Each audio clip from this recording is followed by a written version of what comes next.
श्री स्वामी समर्थ. गुरुर ब्रह्मा गुरुर्विष्णू गुरुर्देव महेश्वरा, गुरुर साक्षात परब्रह्म तस्मै श्री गुरुवे नमः. गुरुपौर्णिमेच्या तुम्हा सर्वांना स्वामीमय शुभेच्छा. गुरुपौर्णिमेच्या पवित्र दिवशी आपल्याला कापरासोबत एक वस्तू घरामध्ये जाळायची आहे. त्यामुळे घरातील दारिद्र्य दुःख हे दूर होणार आहे. तर कोणत्या वेळेत आणि कोणत्या पद्धतीने आपल्याला हा उपाय करायचा आहे ते या व्हिडिओमध्ये मी तुम्हाला सांगणार आहे. हिंदू धर्मामध्ये गुरुपौर्णिमेला अतिशय महत्त्वाचे स्थान आहे.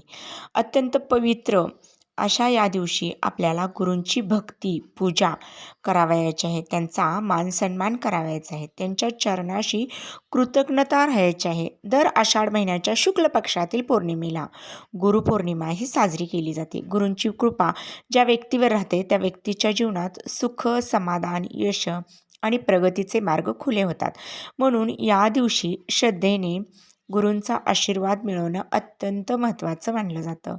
आणि गुरुपौर्णिमेला व्यास पौर्णिमा असं देखील म्हणलं जातं, कारण धार्मिक परंपरेनुसार याच दिवशी महर्षी व्यासांचा जन्म झाला होता. त्यांनी वेदपुराणे अनेक महान ग्रंथांची निर्मिती केली आणि संपूर्ण मानव जातीला ज्ञानाचा अमूल्य ठेवा दिला. त्यामुळे या दिवसाला व्यास पौर्णिमा म्हणून देखील ओळखले जाते. या दिवशी शिष्य आपल्या गुरूंच्या चरणी नतमस्तक होऊन त्यांचे आशीर्वाद घेतो. आपल्या संस्कृतीत गुरुचं स्थान हे देवांपेक्षाही श्रेष्ठ मानलं जातं. गुरुचरित्रातील एक सुंदर विचार असा आहे की ईश्वर रागावला तरी गुरु आपलं संरक्षण करतो. गुरुच रागावले तर ईश्वरसुद्धा वाचवू शकत नाही.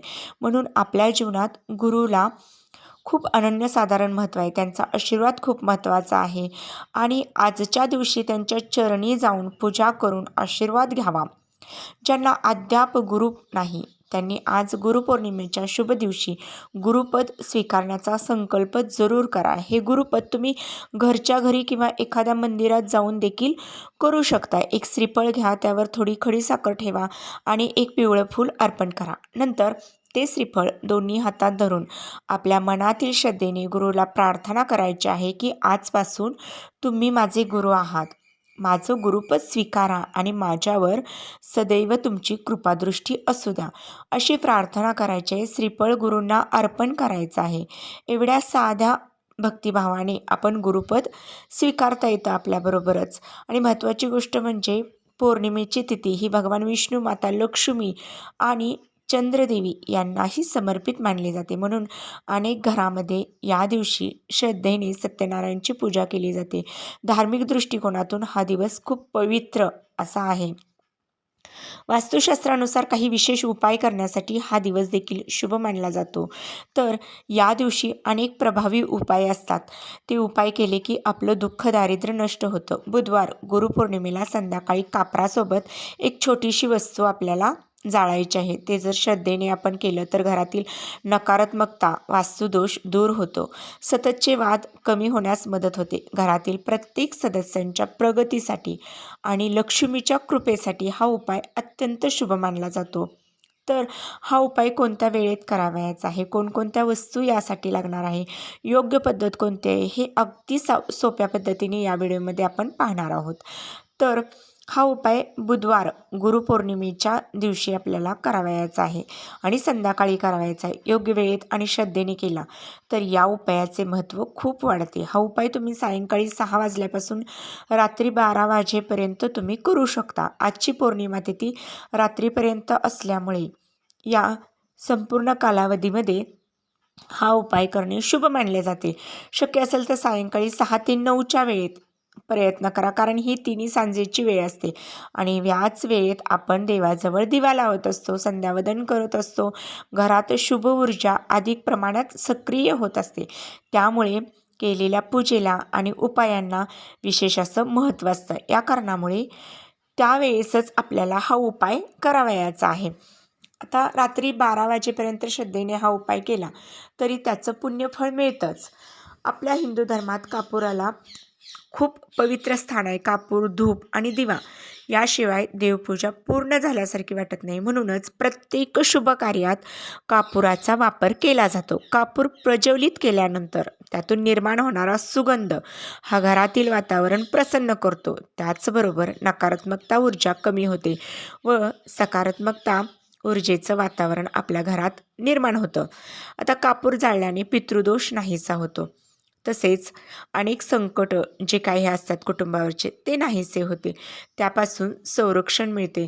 मग आज या गुरुपौर्णिमेला आपल्याला हा उपाय, घरातील लहान मुलं जर सतत हट्टीपणा करत असेल किंवा विनाकारण रडत असतील किंवा वारंवार नजर लागत असेल त्याला, तर अशा समयी हा उपाय श्रद्धेने केला जातो. आणखी एक महत्त्वाची गोष्ट म्हणजेच काय आहे, तर गुरुपौर्णिमा ही माता लक्ष्मीला अत्यंत प्रिय मानली जाते. म्हणूनच धन समृद्धी आणि घरातील भरभराटीसाठी आजचा दिवस विशेष शुभ आहे. सतत आर्थिक अडचणी येत असतील किंवा कमवलेला पैसा जर टिकत नसेल, वारंवार कर्ज घ्यावं लागत असेल आणि भरपूर कष्ट करून देखील अपेक्षित फळ मिळत नसेल, घरातील शुभ कामांमध्ये अडथळे येत असतील किंवा कुटुंबातील सदस्यांच्या प्रगतीमध्ये अडथळे निर्माण होत असेल, तर हा उपाय तुम्ही श्रद्धेने जरूर करा. सर्वप्रथम हातपाय स्वच्छ धुवून आणि स्वच्छ मनाने देवासमोर आपल्याला नेहमीप्रमाणे आपल्या देवघरातील दिवा लावायचा आहे. त्यानंतर धूप, अगरबत्ती अर्पण करायची आहे आणि देवाला नमस्कार करायचा आहे. आजचा उपाय हा मनोभावाने करायचा आहे. प्रार्थना करायची आहे. घराच्या मुख्य प्रवेशद्वाराजवळही एक दिवा नक्की लावा, कारण तिन्ही सांजेच्या वेळी माता लक्ष्मीचे आगमन होत असल्याने आपण हा दिवा जरूर लावा मुख्य दरवाजाजवळ.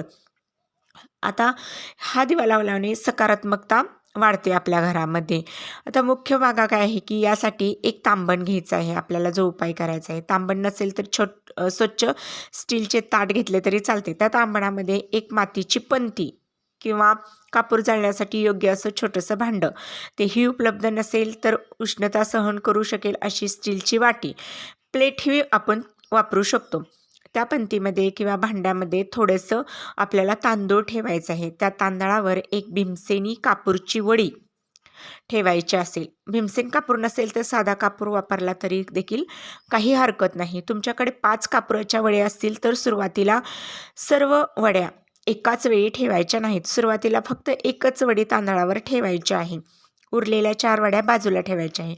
याचा उपयोग पुढे कसा करायचा आहे तर बघा, हिरव्या वेलच्या 3 घ्यायच्या आहेत. 3 अखंड लवंग घ्यायचे आहेत. लवंग घेताना त्याला फुलं आहेत का ते बघायचं आहे. पूर्ण असलेल्या असाव्यात, तुटलेल्या लवंगा असू नयेत.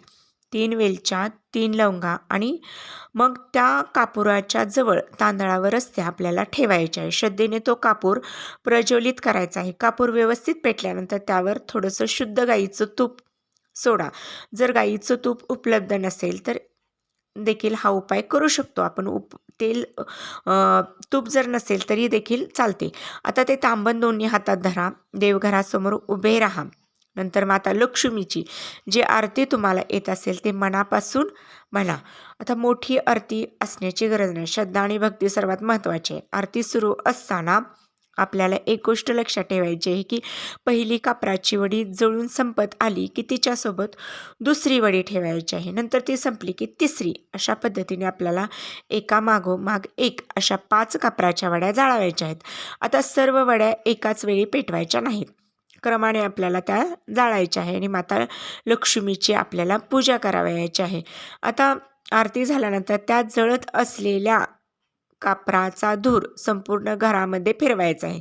फक्त देवघरापुरता मर्यादित ठेवायचा नाही, तर आपल्या घरातील प्रत्येक खोलीत, कोपऱ्यात आणि ज्या ज्या ठिकाणी आपण नेहमी वावरतो त्या भागात हा धूर जाईल अशी काळजी घ्यायची आहे. नंतर ते तांबण किंवा भांडं घराचा मुख्य प्रवेशद्वाराजवळ काही क्षण आपल्याला तसेच ठेवायचं आहे. घराचा मुख्य दार जिथे आहे त्या ठिकाणी जे ठेवायचं आहे. शुभ ऊर्जेचे प्रवेशाचे स्थान मानलं जातं, त्यामुळे त्या ठिकाणी आपल्याला आणून ठेवायचं आहे. नंतर ते भांडं देवघरासमोर आणून ठेवायचं आहे. आता जोपर्यंत कापूर पूर्णपणे जळत नाही तोपर्यंत शांतपणे देवासमोर बसून मंत्र जप करावयाचा आहे. ही श्रद्धेने श्री स्वामी समर्थ, श्री स्वामी समर्थ, श्री स्वामी समर्थ किंवा तुम्हाला जो मंत्र आवडतो, ज्या देवाची स्तुती करायची आहे त्या मंत्राचा जप तुम्हाला यामध्ये करायचं आहे. आणि मग पूर्णपणे देवाच्या चरणी एकाग्र होऊन कोणत्याही विषयाचा किंवा गोष्टीचा विचार करायचा नाही आणि ते भांडं किंवा पंती तशीच देवासमोर रात्रभर ठेवून दुसऱ्या दिवशी सकाळी त्या पंतीमध्ये असलेले तांदूळ एखाद्या मोठ्या झाडाच्या मुळाशी ते आपल्याला ठेवायचे आहे. आता वापरलेलं भांडं स्वच्छ आपल्याला वापरू करून शकता, ते पुन्हा वापर करू शकता. आता गुरुपौर्णिमेच्या दिवशी हा छोटासा उपाय अत्यंत प्रभावी आहे. तर यामध्ये आपल्याला कापराबरोबर ज्या आपण वेलची घेतलेल्या आहेत आणि जे लवंगा घेतलेल्या आहेत ते देखील जाळायचं आहे. जर एखादं काम करून देखील आपल्याला यश मिळत नसेल, मनासारखी नोकरी मिळत नसेल किंवा आपल्या इच्छा काही दिवसापासून रखडलेल्या असतील, तर या दिवशी आपल्या इच्छा पूर्ण होतात. भगवान शिवांना आजच्या दिवशीच आपल्याला काय करायचं आहे की या दिवशी आणखी एक छोटासा उपाय अत्यंत प्रभावी आहे, तो देखील आपल्याला करायचा आहे. जर एखादं काम खूप दिवसापासून अडकलं असेल, वारंवार प्रयत्न करून देखील ते काम होत नसेल, मनामध्ये एखादी इच्छा आहे खूप दिवसापासून असेल ती पूर्ण होत नसेल, तर अशा वेळेस काय करायचं आहे, भगवान शिवांना एक अखंड लवंग आपल्याला अर्पण करायचं आहे. मग हे तुम्ही मंदिरात जाऊनही करू शकता किंवा घरामधील शिवलिंगावर देखील ही लवंग अर्पण करू शकता. यानंतर आपल्याला काय करायचं आहे की एक आपल्याला लोटा भरून पाणी किंवा जल घ्यायचं आहे आणि ते भगवान शिवावर अर्पण करायचं आहे. भगवान शिवाची पूजा करायची आहे. कारण या दिवशी देखील भगवान शिवांना महत्त्व आहे. कारण आधी गुरु त्यांना मानलं जातं आणि गुरु शिष्य परंपराचा प्रारंभ हा त्यांच्यापासून झाला असं सांगितलं जातं. म्हणून या दिवशी भगवान शिवांची श्रद्धेने पूजा केल्याने ज्ञान, मनशांती आणि आपल्या जीवनातील अडथळे दूर होण्यासाठी खूप फायदा होतो आणि म्हणून हा उपाय आपण जरूर गुरुपौर्णिमेच्या दिवशी करा. आपल्या घरातील लहान मुलं सतत हट्टीपणा करत असेल, वारंवार रडत असतील किंवा काही ऐकत नसतील, त्यांना नजर लागत असेल, घरात एखादी व्यक्ती बाहेरून आल्यावर चिडचिड करत असेल, किरकोळ गोष्टीवरून वाद घालत असेल, घरात सतत तणावाचे वातावरण असेल, भांडणं, चिडचिड होत असेल, तर या दिवशी लवंगाचा हा छोटा उपाय तुम्ही नक्की करा. तर यासाठी काय करायचं आहे की 4 अखंड लवंग घ्यायच्या. लवंगाला वर फुलं असलेलं असावं. तुटलेल्या किंवा खराब लवंगा तुम्ही शक्यतो वापरू नका. या 4ही लवंगा उजव्या हातात घ्या. ज्या व्यक्तीसाठी हा उपाय करायचा आहे तिच्या डोक्यापासून पायापर्यंत घड्याळाच्या काट्याच्या दिशेने 7 वेळा ओवाळा. आणि लहान मुलांसाठी हा उपाय करायचा असेल तर त्यांच्यावरूनही याच पद्धतीने 7 वेळा आपल्याला लवंगा ह्या ओवाळायच्या आहे. जर एखादी आजारी व्यक्ती असेल तर तिच्यावरूनही हा उपाय तुम्ही करू शकता. मग यानंतर आपल्या घराच्या मुख्य दरवाजावरून त्या 4 लवंगा 7 वेळा ओवाळा. आता त्या लवंगा घराबाहेर जाऊन फेकून द्या. कोणत्याही दिशेला फेकू शकता. पण एक गोष्ट मात्र नक्की लक्षात ठेवा की लवंग फेकल्यानंतर मागे वळून अजिबात पाहू नका. सरळ आपल्या घरी परत या. आता यानंतर काय करायचं आहे, हातपाय स्वच्छ धुवायचं आहे, देवघरात जाऊन स्वामींची किंवा आपले जे काही दैवत आहे त्या देवांची दर्शन घ्यायचं आहे. अशा पद्धतीने आपण गुरुपौर्णिमेला हा उपाय करू शकता. श्री स्वामी समर्थ. जय जय स्वामी समर्थ. माहिती आवडल्यास नक्की लाईक करा, शेअर करा आणि सबस्क्राईब करा. श्री स्वामी समर्थ.